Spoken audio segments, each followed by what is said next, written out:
মানুষটি শাওয়াল মাসে রোজা রাখা মানে এমন হলো যে বছরে একদিনও রোজা ছাড়া যায় নাই। সুবহানাল্লাহ। হাসরের মাঠে গিয়ে দেখবে এই মানুষটা সারা বছর রোজা রেখেছে। কি আমি তো রোজা রেখেছি 1 মাস, আর শাওয়ালে রোজা রেখেছি, কিভাবে বছর হলো? বলে রাসূল তো হিসাব করে দিয়েছেন। এজন্য শাওয়াল মাসের 6 রোজা পুরা বছরের রোজার সওয়াব, রোজার আমল আল্লাহর কাছে পেশ করতে চাইলে শাওয়াল মাসের রোজা রাখার নিয়ত করুন। হাসপাতালে রোগী যখন থাকে, রোগীর রুটিন থাকে এক ধরনের, ওষুধের সিরিয়াল থাকে এক ধরনের। আর যখন রোগী 1 মাস হাসপাতালে ভর্তি থাকার পরে যখন একটু সুস্থতার পথে, রোগীও বলে ডাক্তার আমি কি রিলিজ পাবো না, আমি কি বাড়িতে যেতে পারবো না? ডাক্তার পরীক্ষা করে বলে হ্যাঁ এখন আপনার ঝুঁকি কমেছে, নাফরমানির আপনার শরীরের উপরে অতিরিক্ত রোগীর ঝুঁকি কমেছে। আল্লাহ বলছেন 1 মাস সিয়াম সাধনার পরে তোমার এখন গুনাহের, নাফরমানির, শয়তানির যে একটা প্রবল একটা যে আক্রমণ দারুণ ছিল, এটা একটু ঝুঁকি কমেছে। তোমরা এখন আল্লাহর ভয়ে, আল্লাহর মহব্বতে একটা লাইনে এসেছো, একটা শৃঙ্খলায় এসেছো, একটা নিজামে এসেছো। তোমাদেরকে এখন মুক্তি দেওয়ার সময় এসেছে। ঈদ উল ফিতরের মাধ্যমে 1 মাস আমার রুহানি চিকিৎসার হাসপাতাল থেকে তাম দুনিয়ার উম্মতে মুহাম্মদীকে আবার আমাদেরকে মুক্তি দান করবে। করার আগে মুফাসসিরিন কিরাম বলেছেন চিকিৎসার হাসপাতালের এক ধরনের রুটিন, হাসপাতাল থেকে মুক্তি দিলে আরেকটা ডাক্তার ডেসক্রিপশন দেয় যে আপনি যদি সুস্থ থাকতে চান বাকি জীবন, তাহলে আমি আপনাকে নতুন একটা স্লিপ, নতুন একটা প্রেসক্রিপশন আমি আপনাকে লিখে দেব, সেভাবেই আপনাকে চলতে হবে। আশা করি আপনি আর প্রচন্ড ঝুঁকির পড়বেন না, সুস্থ থাকবেন যতদিন আল্লাহ আপনাকে হায়াত দিবেন। এরকম একটা প্রেসক্রিপশন দেয়। মুফাসসিরিন কিরাম সমস্ত রোজাদারকে রোজা থেকে ছুটি দেওয়ার সময় একটা প্রেসক্রিপশন দিয়েছেন। সেখানে 10টা ওষুধের নাম লিখেছেন। কয়টা? 10টা ওষুধ যদি আপনি খান, 10টা ওষুধ চলমান থাকবে রমজানের সময়। অসংখ্য ওষুধ, অসংখ্য চিকিৎসা বলবৎ ছিল। মাগরিব পর্যন্ত খাওয়া যাবে না, সেহরির সময় উঠতে হবে। সারাদিন রোজা রাখার পরেও মাগরিবের পরে আবার সালাতুত তারাবি 20 রাকাত নামাজ পড়া হতো। এই অসংখ্য যাকাত, ফিতরা, দান, সাদাকা, অসংখ্য রুটিন ছিল। রুটিন কিছু বাদ যাবে, আর কিছু রুটিন, কিছু পরামর্শ 11 মাস এবং বাকি জিন্দেগির জন্য চালু থাকবে। এরকম 10টি আমাদেরকে রুটিন চালু রাখতে হবে যদি আমরা রোজার লাআল্লাকুম তাত্তাকুনের উপরে 11 মাস অথবা বাকি জীবন পর্যন্ত যদি কাটাতে চাই, এই 10টি রুটিন আমাদের মানতে হবে। নাম্বার 1 হলো রমজান পরবর্তী বাকি 11 মাসের জন্য করণীয়। 1 নাম্বার হলো আল ইস্তিমরারু আলা তাআতি ওয়ালা তারকুহা বা'দা রমাদান। রমজান শেষ হওয়ার পরেও আল্লাহ পাকের আনুগত্য বন্ধ করা যাবে না। আল্লাহর হুকুমের আনুগত্য, গোলামি, এটা চলমান থাকবে। 10টি ওষুধ চলমান থাকবে। 1 নাম্বার হলো মৃত্যু পর্যন্ত বাকি 11 মাস তো আছেই আল্লাহর হুকুম হাকাম, আল্লাহর আনুগত্য পালন করতে হবে এবং সৎ কাজ, ভালো কাজ চালিয়ে যেতে হবে। সামনে ভালো কাজ পড়লেই আমল করতে হবে। রমজানে যেমন করেছিলাম ভালো কাজ, রমজানের পরেও চালু রাখতে হবে। 1 নাম্বার। 2 নাম্বার হলো আল মুহাফাজাতু আলাস সালাওয়াতি ফি আওকাতিহা মাআল জামাআত। নিজে যদি তাকওয়াবান হয়ে কবরে যেতে চাই, আখিরাতকে দামি বানাতে চাই, যেজন্য আল্লাহ রমজান দিয়েছেন, সেই রমজানের শিক্ষা যদি আমরা গ্রহণ করতে চাই, 2 নাম্বার হলো বাকি 11 মাস 5 ওয়াক্ত নামাজ জীবনের বিনিময় হলো জামাতে পড়ার শপথ নিতে হবে। বলেন সুবহানাল্লাহ। এটা বন্ধ করা যাবে না, এটা চলমান ওষুধ।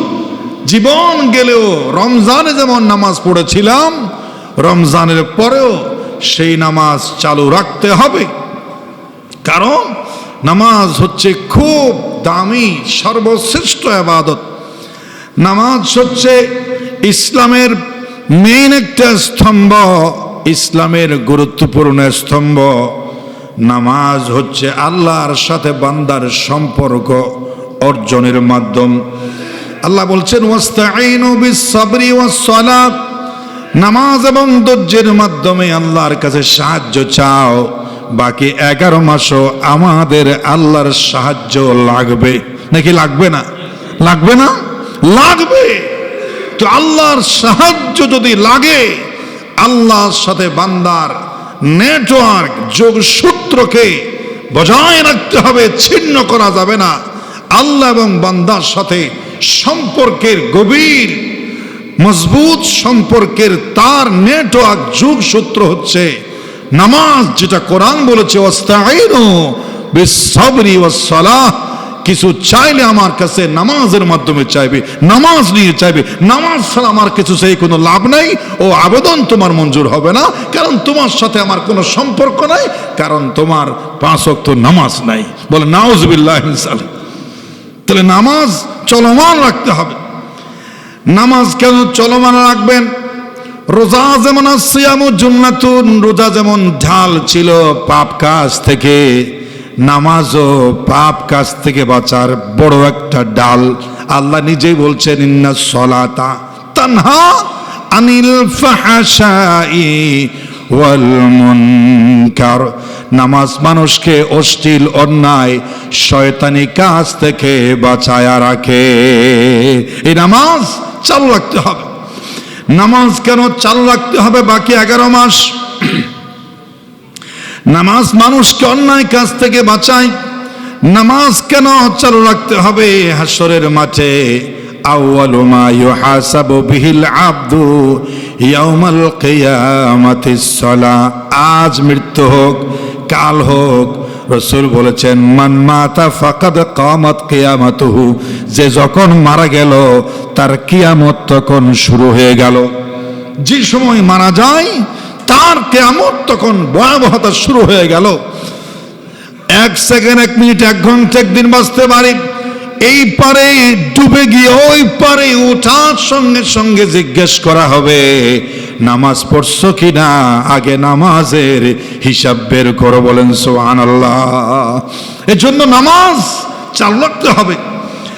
নামাজ কেন চালু রাখতে হবে? জীবন সাজানোর জন্য নামাজ চালু রাখতে হবে। জন্য 5 নম্বরে নামাজের মাধ্যমে গুনাহ মাফ হয়। রাসূল পাক সাল্লাল্লাহু আলাইহি ওয়াসাল্লাম বলেছেন মিসলুস সালাওয়াতিল খামসি ইয়ামহুল্লাহু বিহিল খাতায়া, নামাজ যখন চালু থাকে অটোমেটিক গুনাহ ঝরতে থাকে। গুনাহ ঝরে যাওয়ার এই প্রক্রিয়া নামাজের মাধ্যমে বলবৎ থাকে। সুবহানাল্লাহ। নামাজ, আপনি গুনাহ করবেন, আমার গুনাহ হবে, গুনাহ হওয়া তো স্বাভাবিক, পৃথিবীতে গুনার পৃথিবীতে হবেই, কিন্তু নামাজের মাধ্যমে গুনাহ ঝরে যাবে। এত বড় নিয়ামত, এটা কখনো বাদ দেওয়া যাবে না। নামাজ কেন ধরে রাখতে হবে? 6 নম্বর হলো নামাজ হলো জান্নাতের সুসংবাদ। কদ আফলাহাল মুমিনুন, মুমিন সফল হয়ে গেছে।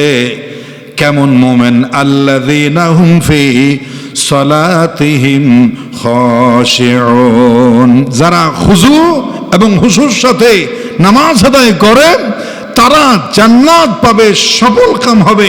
উলাইকা হুমুল ওয়ারিসুন আল্লাযীনা ইয়ারিসুনাল ফিরদাউস, নামাজীদের ওয়ারিসি সম্পদ হচ্ছে আল্লাহর জান্নাত, তাও সাধারণ জান্নাত নয়। আল্লাযীনা ইয়ারিসুনাল ফিরদাউস, নামাজীরা চলে যাবে সর্বোচ্চ জান্নাত, জান্নাতুল ফিরদাউসের উন্নত ফ্ল্যাটে। বলেন সুবহানাল্লাহ। তাহলে নামাজ এজন্য ধরে রাখতে হবে। নামাজ কেন ধরে রাখতে হবে? নামাজ পড়লেই তার উপরে আল্লাহর রহমত অনবরত ঝরতে থাকে। মাস ছিল রহমতের মাস। এ মাস ছিল কিসের মাস? রহমতের মাস। রহমত বন্ধ হবে না যদি নামাজ চালু থাকে। এজন্য আল্লাহ পাক বলেছেন ইউকিমুনাস সালাত, যারা নামাজ চালু রাখে, নামাজ প্রতিষ্ঠা করে, উলাইকা সায়ারহামুহুমুল্লাহ, নামাজের উপরে আল্লাহর রহমত প্রতিটা মুহূর্তে নাজিল হতে থাকে। সুবহানাল্লাহ। রমজান চলে যাক অসুবিধা নাই, কিন্তু রমজানের যে রহমতের বিশাল অফার, এটা নামাজের জন্য চালু থাকবে। বলেন সুবহানাল্লাহ। ইচ্ছে করলে এটা আমি নামাজ নিয়ে প্রথমে বলি, ওষুধ একটু নামাজের ওষুধটাকে, নামাজের যে পরামর্শ, নামাজের যে প্রেসক্রিপশন, এটা একটু আমি নামাজ একটু সময় দিয়ে কথা বলছি। কারণ এই রমজানের শেষেই সবচেয়ে যে দৃশ্যটা আমাদের দেখতে খারাপ লাগে, মানুষের চোখে পড়ে, সমালোচনা হয়, এটা হচ্ছে নামাজ।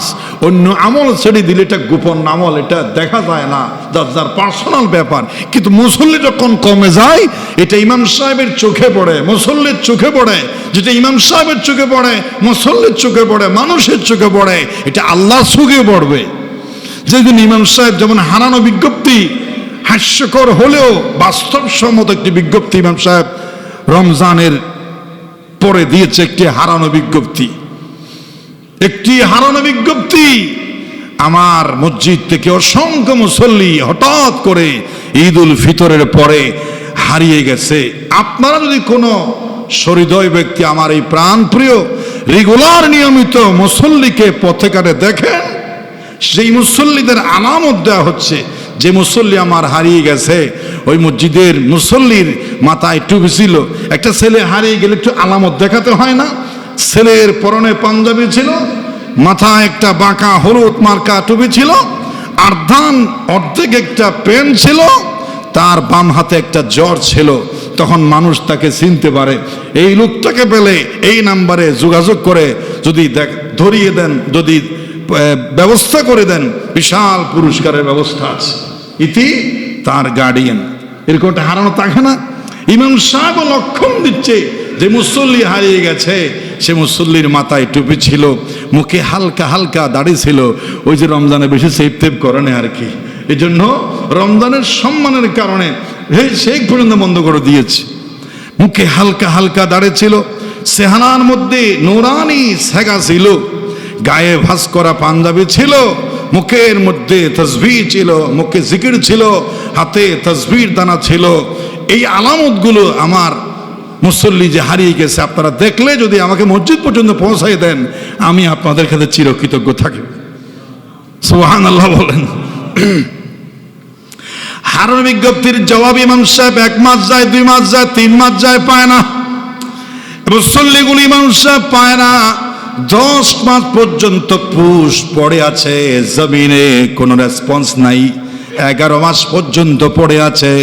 হঠাৎ করে শাওয়াল মাসের শেষে, যখন শাবান মাসের শেষে রমজানের চাঁদ উদিত হয়েছে, মাগরিবের সঙ্গে সঙ্গে তারাবির নামাজে মসজিদ আবার ভর্তি হয়ে গেছে। ইমাম সাহেব খুশি, 11 মাস হলেও আমার পোস্টের জবাব পেয়েছি। এই তো আমার মুসল্লি আবার চলে আসছে। কয় মাস পরে? 11 মাস পরে ইমাম সাহেব খুশি। তারাবি নামাজের পরে সুসংবাদ, বিশাল সুসংবাদ। 11 মাস আগে যে মুসল্লিগুলো আমি হারিয়ে গিয়েছিলাম, পোস্ট দিয়েছিলাম হারানো বিজ্ঞপ্তি, 11 মাস পাই নাই। আল্লাহর মেহেরবানিতে আমি 11 মাস আগে হারিয়ে যাওয়া আমার প্রাণ প্রিয় মুসল্লিগুলো আবার ফিরে পেয়েছি। আলহামদুলিল্লাহ, এই মুসল্লিকে আমি আমার কাছে আবার পেয়েছি। এমন যেন না হয়, এমন যেন কি, এটা কি বাস্তবতার সাথে সম্পর্ক আছে না? অবশ্যই আছে। কাল দেখবেন ঈদের বেড়ানির ঠেলায় 5 ওয়াক্ত নামাজ পর্যন্ত পড়ে না। মেয়েরা আরো কম বক্ত। মেয়েদের কেন বলছি? কিছু মেয়ে আছে অতিরিক্ত দিনদার, অতিরিক্ত আল্লাহওয়ালা, জীবন গেলেও নামাজ ছাড়ে না। এমন মহিলা আমরা দেখেছি সুখে। মার্কেটে গেলে, বাজার গেলে, ডাক্তারখানায় গেলে প্রয়োজনের তাগিদে প্রথমে খুঁজে মসজিদ, মহিলা মসজিদ। মহিলাদের নামাজের ব্যবস্থা আছে কিনা। স্বামীকে জিজ্ঞেস করে এখানে মহিলাদের নামাজের ব্যবস্থা আছে কিনা। ভাইয়ের সাথে গেলে ভাইকে জিজ্ঞেস করে এখানে মহিলাদের নামাজের ব্যবস্থা আছে কিনা। মার্কেটের সওদাগরকে জিজ্ঞেস করে আঙ্কেল এখানে মহিলাদের নামাজের ব্যবস্থা আছে কিনা। মহিলা পাগল হয়ে গেছে, যদি এখানে এসে আমার নামাজ কাজা হয়, এখানে আসা আমার জীবনের দোষ নেমেছে, যে এখানে গেলে আমার নামাজ কাজা হবে, ওখানে আমার যাওয়া ভুল হয়েছে, জীবনে আর আসবো না যেখানে আমার নামাজ কাজা হয়। এজন্য সে নামাজের জন্য পাগল হয়ে যায়, খুঁজে পেয়েও যায়, হয়তো মসজিদ পায়, নয়তো সওদাগর বলে আমার পিছনে একটা জায়নামাজের সুন্দর ব্যবস্থা আছে, আন্টি আপা আপনি ওইখান থেকে উজবানে আসেন, আপনাকে দেখাই দিলাম, পিছনে নামাজ পড়েন। তখন মহিলার রু ঠান্ডা হয়, সুবহানাল্লাহ বলে। দেখেছি তো। আর অন্য পিঠে কিছু মানুষ আছে, মহিলা মসজিদ খোঁজে না, নামাজের পেরেশানিতে ভোগেও না, নামাজ নিয়মিত পড়ে কিন্তু মার্কেটে গেলে পড়ে না। কেন পড়ো না বোন? বলে আমার মুখের মেকআপ চলে যাবে, আমার হেজাবের স্টাইল চলে যাবে, আমার এই মেকআপ চেহারার সৌন্দর্য বর্ধন করার জন্য আমাকে আধা ঘন্টা সময় লেগেছে, হেজাব আমার সাজাতে অনেকক্ষণ সময় লেগেছে, নামাজ পড়লে সবগুলো গোল্লায় যাবে। এজন্য আমার এই সাজানো গোছানো চেহারা সুন্দর মানুষকে আকর্ষণ করার, এই সুদর্শন চেহারার মেকআপ ভর্তি আর মানুষকে দৃষ্টি আকর্ষণ করার বিভিন্ন অ্যাঙ্গেলে হেজাবের এই সুন্দর আমি দৃশ্যটা নষ্ট করতে পারবো না, প্রয়োজনে নামাজ নষ্ট হয়ে যাক। নাউজুবিল্লাহ বলেন। এরকম মহিলা বেশি না কম? বেশি। শুধু বেশি নয়, বেশি। এজন্য হারানো মুসল্লি মহিলারা ঈদের দিন নামাজ পড়ান, খালি বেড়ায় আর বেড়ায়। মহিলাদের গার্ডিয়ান আপনারা মসজিদে আছেন, আর রিজালু কাওয়ামুন আলান নিসা, নারীদের পরিচালক হলো পুরুষ। নারীদের পরিচালক কে? পুরুষ। এটা আল্লাহ বানায় দিয়েছেন। যদিও আপনারা নারীকে পরিচালক বানিয়েছেন আর আপনারা কর্মী হয়ে গেছে, এটা আমাদের ব্যর্থতা। আল্লাহর কোরআন বলছে নারীদের পরিচালক কে?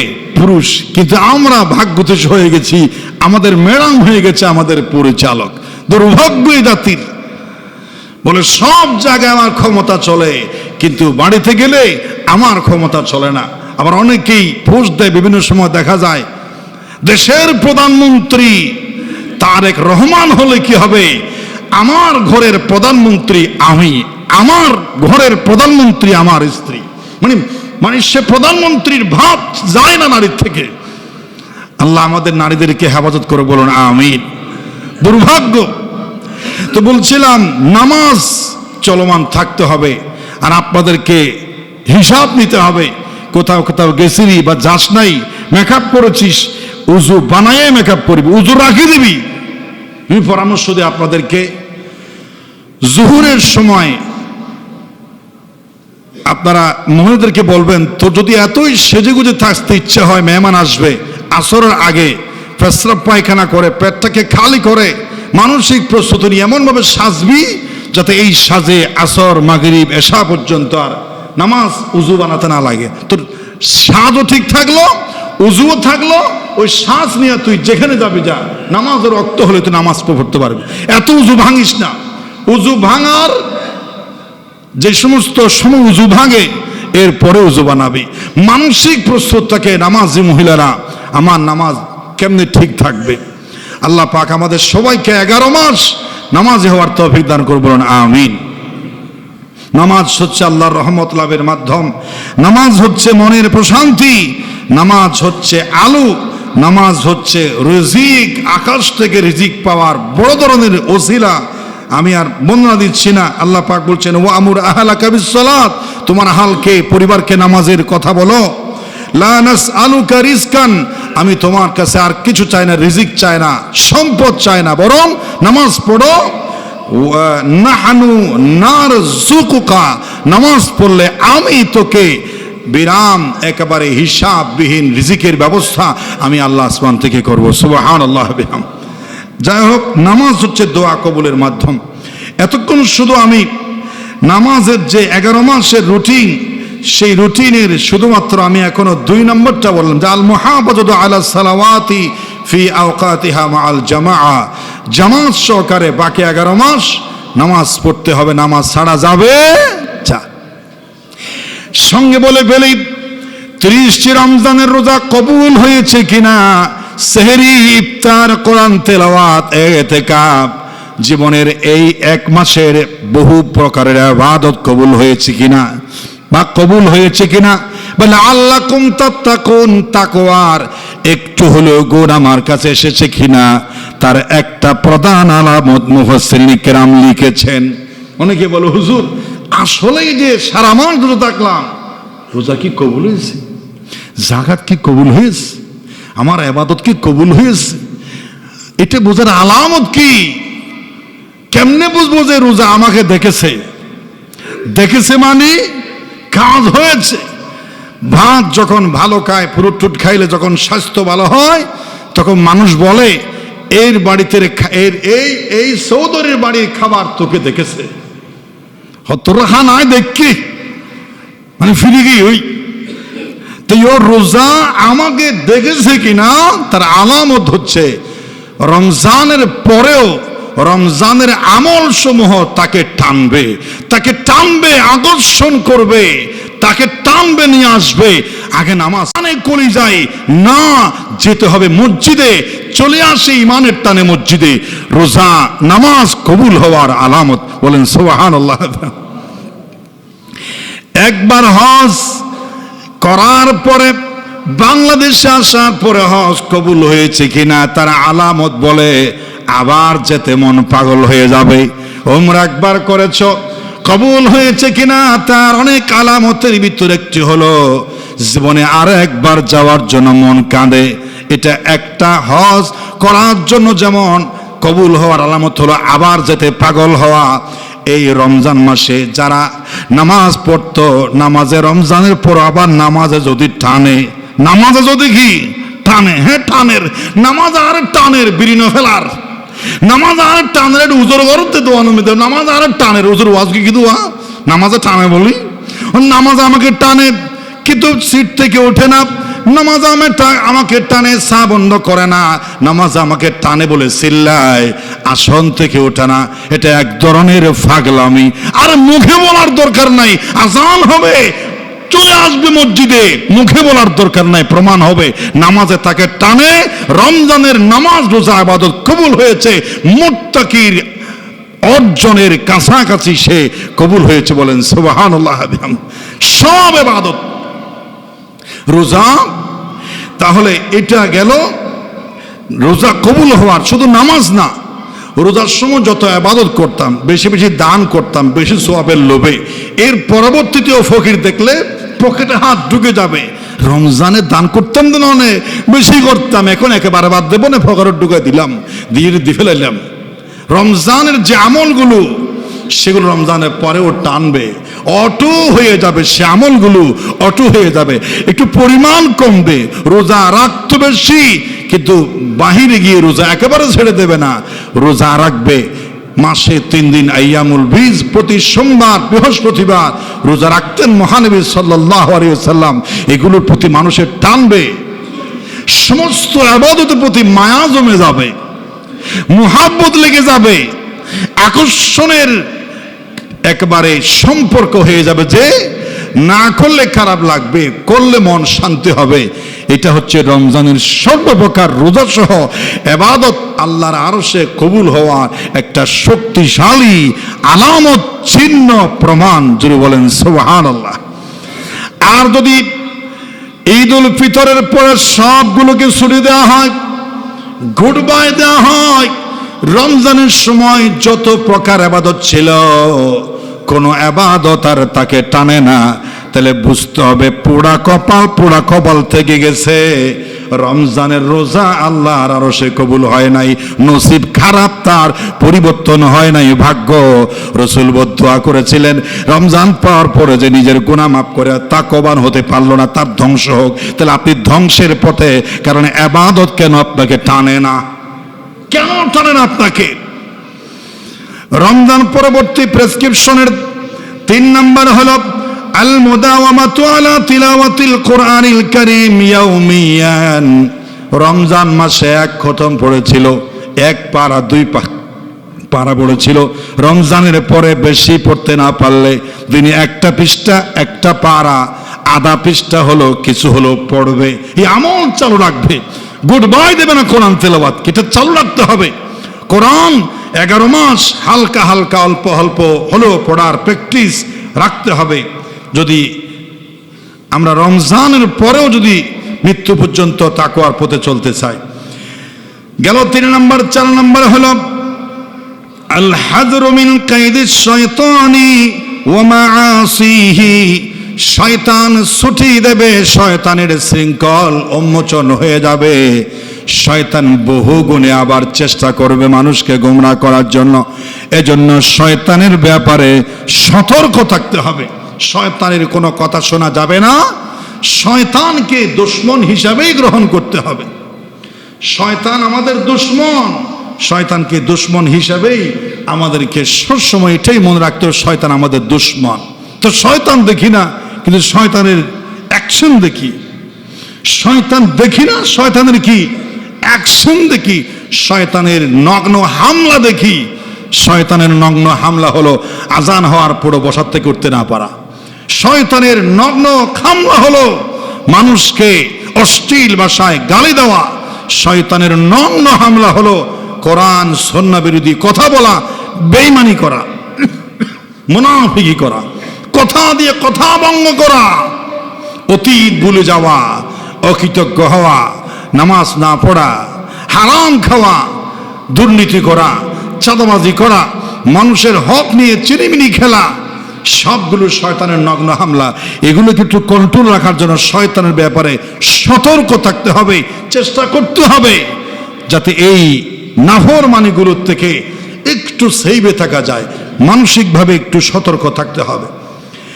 7 নম্বর হলো আল-ইকসারু মিনাস সালাতি আলান নবী, আল-ইকসারু মিন যিকরিল্লাহ। 5 নম্বর হলো আল-ইকসারু মিন যিকরিল্লাহ, আল্লাহর জিকির জবানের মধ্যে জিকিরটা চালু রাখতে হবে। আল্লাহর জিকিরে ভিগিরে থাকতে হবে। আল্লাহর স্মরণ বেশি বেশি করতে হবে, জিকির করতে হবে বেশি। জিকির অনেক প্রকার আছে, সংক্ষিপ্ত রূপ হলো জিকিরের 3টা। জিকিরে কলবি, মনে মনে আল্লাহকে স্মরণ করা। এটার জন্য জবান বন্ধ হলেও অসুবিধা নাই, মনে মনে আল্লাহর স্মরণ করা যায়। ধ্যানে আল্লাহর জিকির করা, এই ধ্যানে আল্লাহর জিকির করেই তো দয়াল নবীজি কোরআনের ওহী পেয়েছেন। গারে হেরায় তিনি ধ্যানমগ্ন ছিলেন, তার জবান বন্ধ ছিল, কিন্তু খানায়ে কাবার গিলাফের দিকে চেয়ে থাকতেন, গারে হেরা থেকে ধ্যান করতেন, আল্লাহর জিকির করতেন। আর আসমান থেকে আল্লাহ জিবরাইলকে কোরআন পাঠিয়ে দিয়েছেন। সুবহানাল্লাহ। জিকিরে কলবি, মনে মনে মুরাকাবার মাধ্যমে জিকির করা। মুরাকাবা মানে চোখখানি বন্ধ করে থাকুন না, সবসময় আমি আল্লাহর গোলাম, আমাকে কেন পাঠানো হয়েছে, আমি করছি কি, আমার করা উচিত ছিল কি, এসেছি কেন, কি করছি, কোথায় যেতে হবে, কোথায় থেকে এসেছি, কতদিন আছি, কতক্ষণ আছি, কোথায় গিয়ে পড়বো, ধাক্কা দিলে কোথায় যাবে সম্পদ, আমি আমার মাল দৌলত কোথায় যাবে, এগুলো মনে মনে চিন্তা করো মানে আল্লাহর জিকির। আল্লাহর দিকে মানুষ ফিরে যাবে। জিকিরের 2 নম্বরে হলো জিকিরে লিসানি, জিহবার জিকির। জিহবার জিকির সময় পেলে জিহবা দিয়া ডাইরেক্ট আল্লাহর জিকির করা যাবে। লা ইলাহা ইল্লাল্লাহ পড়েন সবাই, লা ইলাহা ইল্লাল্লাহ, লা ইলাহা ইল্লাল্লাহ মুহাম্মাদুর রাসূলুল্লাহ। সবাই বলেন সাল্লাল্লাহু আলাইহি ওয়াসাল্লাম। 3 নম্বর হলো জিকিরে আমলি। এই জিকির জবান দিয়ে নয়, এই জিকির কলবে নয়, এই জিকির হলো আপাদমস্তকে, হাতে। কৃষক যখন জমি চাষ করবে, হাত যেন আরেকজনের আইলের দিকে না যায়। ব্যবসায়ী যখন ব্যবসা করবে, ভেজাল যেন ভালোর সাথে যেন ভেজাল না মিশায়, হাতে জিকির করবে। কিসে জিকির করবে? হাতে জিকির করবে। ধান চাষের সময় লাত্তি দিয়া যাতে আরেকজনের দিকে ময়লা আবর্জনা না ফেলে বা আরেকজনের জায়গা দখল না করে, পায়ের জিকির, হাতের জিকির।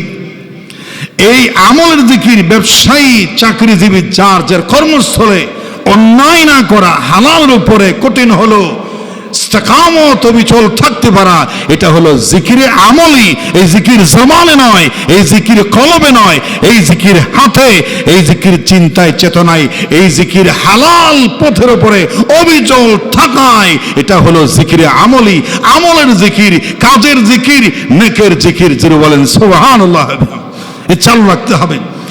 এরপরে 6 নম্বর হলো, প্রথমে তো অনেকেই ছিল না কিসের 6 নম্বর বলি, যেগুলো আগে আসছে তারা বুঝে। আমি কিসের 6 নম্বর বলি? আমি বলি 6 নম্বর রমজান পরবর্তী মুমিনদের করণীয় আমল। রমজানের পরবর্তীতে আল্লাহর হাসপাতাল থেকে আমরা আজকেই মাগরিবের পরে রিলিজ পাবো। ডাক্তার যেমন নতুন প্রেসক্রিপশন দেয়, ওষুধ লিখে দেয়, ওষুধে কিছু চলমান ওষুধ লেখা থাকে আর কিছু বন্ধ হয়ে যায়। তারাবি নামাজ বন্ধ হয়ে গেছে, এটা বন্ধ। এটা কি বন্ধ হয়ে গেছে? প্রতিদিন রোজা রাখতে হবে, এই ওষুধ বন্ধ হয়ে যাবে। এরকম অনেক ওষুধ বন্ধ হয়ে যাবে। সেহরি খাওয়া, এই রুটিন বন্ধ হয়ে যাবে। ওষুধ ইফতার, এটা বন্ধ হয়ে যাবে। রেগুলারের জন্য বন্ধ হবে, এবার একেবারে লাট গ্রেডে বন্ধ না। সেইভাবে বাকি 11 মাসের যে নতুন একটা মুফাসসিরিনে কেরাম কোরআন সুন্নাহর আলোকে প্রেসক্রিপশন দিচ্ছেন, তার সিরিয়ালের 6 নম্বর আমি বলতেছি। 6 নম্বর হলো আলিকসারু মিনাস সালাতি আলা নবী। নবীকে ভোলা যাবে না। সব সময় অবসরে ব্যস্ততায় যেখানে সুযোগ পায়, দিনে কমপক্ষে 100, 250 যত যার মোহাব্বত রাসূল পাক সাল্লাল্লাহু আলাইহি ওয়াসাল্লামের উপরে দরুদ শরীফ পাঠের অভ্যাস মৃত্যু পর্যন্ত চালু রাখতে হবে। সবচেয়ে ছোট দরুদ শরীফ সাল্লাল্লাহু আলাইহি ওয়াসাল্লাম। সবাই বলুন তো সাল্লাল্লাহু আলাইহি ওয়াসাল্লাম, সাল্লাল্লাহু আলাইহি ওয়াসাল্লাম, সাল্লাল্লাহু আলাইহি ওয়াসাল্লাম। সঙ্গে সঙ্গে অনেক উপকার আপনার নামে বরাদ্দ হয়ে যাবে। যে আগের কথা, রাসূল দরুদ শরীফ পড়লে 10টি রহমত নাজিল হয়, 10টি গুনাহ মাফ হয়, 10 স্তর মর্যাদা বাড়ে। এই দরুদ শরীফটা রাসূলের কাছে সরাসরি আপনার অ্যাড্রেসে পৌঁছাই দেওয়া হবে। এটা কি কম কথা? সুবহানাল্লাহ বলেন। আল্লাহ পাক বলেছেন, হে নবী, কিয়ামত পর্যন্ত পৃথিবীর যে কোনো প্রান্ত থেকে আপনার জন্য আপনার কোন উম্মত যদি দরুদ শরীফ পাঠ করে, এই দরুদ শরীফটা লেফাই বোর্ডে প্যাকেটিং করে, আমার একটা রিজার্ভ ফেরেশতা আছে, ওই ফেরেশতার আর কোনো কাজ নাই, শুধু ঘুরে ঘুরে ঘুরে ঘুরে দেখবে দয়াল নবীর উপরে কারা দরুদ শরীফ পাঠ করে। পড়তে দাঁড়িয়ে আছে, জবান থেকে পড়তে দাঁড়িয়ে আছে, ওই ফেরেশতার মহৎ দরুদ শরীফটা প্যাকেটের ভিতরে ঢুকাই ফেলবে আর বাহিরে নাম গ্রাম ঠিকানা লিখে দেবে, সরাসরি উড়ে গিয়ে আমার দয়াল নবীজির রওজার সামনে ফেলে দেবে। বলেন সুবহানাল্লাহ। এটা কি ছোট কথা? অনেক বড় কথা। এই কথা যদি কারো দিলে লাগে, সে দিনে কমপক্ষে 800 বার রাসূলের কাছে চিঠি পাঠাবে। সুবহানাল্লাহ। খালি মদিনা যাওয়ার পাগলামি করেন, মদিনা যাবো কেমনে পাগল হয়ে গেছেন, কিন্তু বাংলাদেশ দেখে রাসূলকে সালাম পাঠাবেন না, দরুদ পাঠাবেন না, রাসূলের কথা স্মরণে রাখবেন না, দরুদ শরীফ পড়বেন না, খালি বলে মদিনা যেতে পারি না কেন? এটা ঠিক না। এটা কি না? ঠিক না। আল্লাহ আমাদেরকে বেশি বেশি দরুদ শরীফ পড়ার তৌফিক দান করে, বলেন আমিন।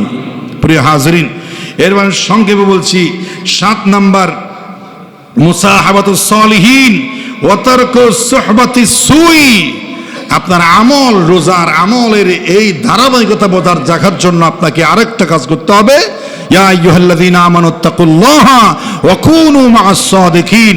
আপনাকে নেককার, আবেদ, সালেহিন, জাকিরিন, শাকিরিন, আল্লাহ প্রেমিক, নবী প্রেমিক, রাসূল প্রেমিক ভালো লোকদের সংস্পর্শে বেশি থাকার চেষ্টা করতে হবে। দুর্নীতিবাজ, চোর, ডাকাত, টেন্ডারবাজ, হারামখোর, শয়তানের খালাতো ভাই, ওদের সাথে সম্পর্ক, সংস্পর্শ, সোহবত, সান্নিধ্য থেকে বাঁচার জন্য চেষ্টা করতে হবে। ভালো মানুষের সাথে হতে হবে। সুবহানাল্লাহ বলেন। কারণ সৎসঙ্গে স্বর্গবাস, অসৎসঙ্গে কি সর্বনাশ। আমি আর ব্যাখ্যা দিলাম না, সময় যেহেতু নাই। তাহলে 8 নম্বর হলো সিয়ামু সিত্তাতু আইয়ামি মিন শাওয়াল। শাওয়াল মাসের গুরুত্বপূর্ণ আমল হলো 6 রোজা। কয় রোজা? 6 রোজা। এটা পরবর্তী প্রেসক্রিপশনে লেখা আছে যে শাওয়াল মাসে 6টি রোজা থাকতে হবে। ইচ্ছে করলে ধারাবাহিক রাখবেন, ইচ্ছে না করলে মাঝখানে বাদ দিবেন, অসুবিধা নাই। পুরা মাসের ভিতরে 6টা হলেই হবে। মাঝখানে অসুখ হয়েছে রাখলেন না, হানা ফোয়াদ্দে নাই বাদ দিলেন, অসুবিধা নাই। অথবা আজি হানা ফোয়াদ্দে নাই, আজি না থাকি, অসুবিধা নাই। আজকে একটু পেট খারাপ মনে হচ্ছে, রাখবেন না। 30 দিনের ভিতরে শাওয়াল মাসের 6টি রোজা রেখে দিবেন। রাসূল পাক সাল্লাল্লাহু আলাইহি ওয়াসাল্লাম বলছেন 6টি রোজা রাখা মানে বাকি 11 মাসে আমলগুলো যেন সারা বছর রোজার আমল যেন আল্লাহর কাছে পেশ করলো। সুবহানাল্লাহ। সংক্ষিপ্ত হিসাব বলি, রমজান মাস 2-4 মিনিট এদিক ওদিক হলে এই জুমা তো আর পাবো না। জুমাতুল বিদা বৎসরের সেরা জুমা বাজি, সেরা জুমা। 2-4 মিনিট এদিক ওদিক হলে এটার জন্য কি হয়ে যাবে, বাইরে গিয়ে করবো কি? ইবাদতের ভিতরে কাটাতে পারলেই তো রমজানের এই শেষ 10 দিন, এটা যদি একটা ইবাদতের ভিতর শামিল, আল্লাহর করে থাকা, জিকিরে ফিকিরে থাকা, ওলামায়ে কেরামের সান্নিধ্যে মুসল্লিদের পাশে শেষ স্থানে বসতে পারা, এটা একটু ইবাদত। এটাকে ইবাদত মনে করেন, এটাকে অস্বস্তি মনে করবেন না। বলেছিলাম কিসের কথা? বলেছিলাম শাওয়াল মাসের 6 রোজা কেমনে সারা বছর হয়। 30টি রোজা আমরা রেখেছি। এই যে 30টি রোজার আল্লাহ নবী বলেছেন প্রত্যেকটা নেক আমল 10 গুণ হয়। তো 30কে 10 দিয়ে গুণ দিলে কত হবে? 300। কত হবে? 300। সারা বছর কেমন হলো? 6 রোজা 100কে 10 দিয়ে গুণ দিলে 60 হয়। এবং বছরে 5 দিন রোজা রাখা হারাম। এই হিসেবে 5 দিন গেল, মানে বছরে 365 দিন না, বছরে কয় দিন? 365 দিন। তো 5 দিন রোজা রাখা হারাম। 5 দিন রোজা রাখা কি হারাম? এই হিসাবে ওই দিন রোজা রাখলে ফিরা তো এটা দরকার নাই, 360 ধরেন। তাহলে এদিকে 100 10 60, শাওয়াল মাসের 100কে 10 দ্বিগুণ দিলে 60, ওদিকে 30কে 10 দ্বিগুণ দিলে 300, 360 হাফে হাফ। মমতাজের বাপ বললাম না, 360 বছর পুরাটাই রমজান মাসের রোজা। এই মানুষটি শাওয়াল মাসের রোজা রাখা মানে এমন হলো যে বছরে একদিন রোজা ছাড়া যায় নাই। সুবহানাল্লাহ। হাসরের মাঠে গিয়ে দেখবে এই মানুষটা সারা বছর রোজা রেখেছে। কি আমি তো রোজা রেখেছি 1 মাস, আর শাওয়ালে রোজা রেখেছি, কিভাবে বছর হলো? বলে রাসূল তো হিসাব করে দিয়েছেন। এজন্য শাওয়াল মাসের 6 রোজা পুরা বছরের রোজার সওয়াব, রোজার আমল আল্লাহর কাছে পেশ করতে চাইলে শাওয়াল মাসের রোজা রাখার নিয়ত করুন। 30টি রেখে রোজারা মরি নাই, কিছু হয় নাই, 6টি থাকলে আমাদের কিছু হবে না। রোজার তো এমন একটা প্র্যাকটিস হয়ে গেছে, অনেক মানুষের সেহরির সময় ঘুম ভাঙে যাবে, কিরে তাড়াতাড়ি বাদ দাও না, অথবা বাদ কি দেয় রোজা শেষে গিয়ে না, না অভ্যেস হয়ে দিই। সেহরির সময় মাগরিবের সময় ইফতার রেডি করো, মাগরিবের আজান দেবে, অভ্যেস হয়ে দিই। কি হয়ে গেছে যে মাগরিবের সময় ইফতার খুঁজবে, সেহরির সময় ঘুম ভাঙে যাবে, খাবার খুঁজবে, সিয়ালা বেলা মেরাহি উড়িব যা জিয়াঙ্গর তাত্ত্ব নিয়ে জফি জাগই। যেমন বিদেশের মধ্যে বলে অনেকে কি করতো, মানে পালিশ জুতা করতো, দেশে এসে বলছে আমি বড় ব্যাংকের অফিসার, আমি এই সেই, কিন্তু ঘুমের মধ্যে বলে পালিশ করে বউর সামনে ধরা হয়। কিরোড়া কি পালিশ তুই জুতা ফালিশ করে তো নাকি হদ, এটা করতে করতে এটা উঠু ঘুমের মধ্যে পালিশ করেন। যারা 11 মাস 1 মাস রোজা রেখেছে, সেহরি খেয়েছে, বাকি সেহরির সময় এসো সেহরি জপবে, ইফতারের সময় ইফতার জপবে, এটাই হলো নিয়ম। যদি বলেন সুবহানাল্লাহ। প্রিয় হাজিরিন, শেষ 9 নম্বর হলো আল ইজতিনাবু আনিজ যুনুবি ওয়াল মাআসি। কবিরা গুনাহ থেকে বাঁচার চেষ্টা করবেন। আল-ইকসারু মিনাদ দুআ ওয়াল ইস্তিগফার, নিয়মিত ইস্তিগফার এবং তওবা চলমান থাকবে। রাসূল দিনে 100 বার, অন্য বন্দনায় 70 বার ইস্তিগফার তওবা করেছেন। আমি আবার আপনাদের নিয়ে পড়তে চাই ইস্তিগফার এবং তওবা। সবাই পড়েন আস্তাগফিরুল্লাহাল্লাযী লা ইলাহা ইল্লা হুয়াল হাইয়ুল কাইয়্যুম ওয়া আতুবু ইলাইহি, আস্তাগফিরুল্লাহ ওয়া আতুবু ইলাইহি। সংক্ষেপ রূপ বলি আবার, আস্তাগফিরুল্লাহ ওয়া আতুবু ইলাইহি। ইস্তিগফার এবং তওবা এক জিনিস, এক মায়ের 2 সন্তান, নাম বেশ কম, একটা একটা নাম সলিমউদ্দিন, একটা নাম কলিমউদ্দিন, মাও একটা বাপও একটা। সুতরাং ইস্তেগফার এবং তওবা এটা একই জিনিস। ইস্তেগফার এবং তওবা, ক্ষমা চাওয়া, তওবা করা, এটা চলমান থাকবে। তওবা করবেন বেশি বেশি। রসুলের তো কোনো গুনাহ ছিল না, 70 বার কেন করতেন, 100 বার কেন করতেন? আমাদের শিখালেন যে উম্মত বেশি বেশি করে ইস্তেগফার এবং তওবা করো। যে কোনো সময় মৃত্যু আসতে পারে, মৃত্যুর জন্য মানসিক প্রস্তুত থাকো। আল্লাহ পাক আমাদের রমজানকে কবুল করে বলুন আমিন।